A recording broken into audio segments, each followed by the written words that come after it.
Assalomu alaykum aziz muxlis. Tramp Putinga o't ochishni to'xtatish uchun 3 kun muhlat berdi.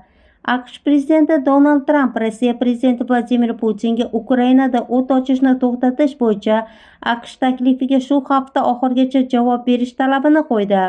Biz ularning javobini shu hafta juda yaqin orada eshitamiz. Biz xohlaymizki, odamlar o'ldirilishi to'xtatilsin, deydi Tramp. Tramp shuningdek 24-aprelgacha Vashington va Kiyev AQShning Ukrainaga harbiy yordam uchun qilgan xarajatlarini qoplash maqsadida tabiiy resurslar bo'yicha kelishuv imzolash mumkinligini aytib o'tdi. Manbalarga ko'ra, bu qarz miqdori muzokaralar davomida 3 barobar kamaytirilgan, ya'ni $300 milliard o'rniga $100 milliard etib belgilanish. Ma'lumotlarga ko'ra, agar Putin aprel oxirigacha sulhga rozi bo'lmasa, AQSh yangi sanksiyalar joriy etadi.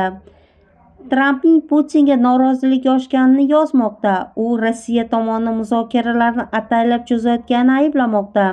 Nashrga ko'ra, Oq uy Rossiyaning Soya flotiga qarshi qattiq cheklovlarni joriy qilishini ko'rib chiqmoqda. Tramp bundan oldin Rossiya neftini xarid qilayotgan davlatlarga 500% boj solish mumkinligini ham aytdi.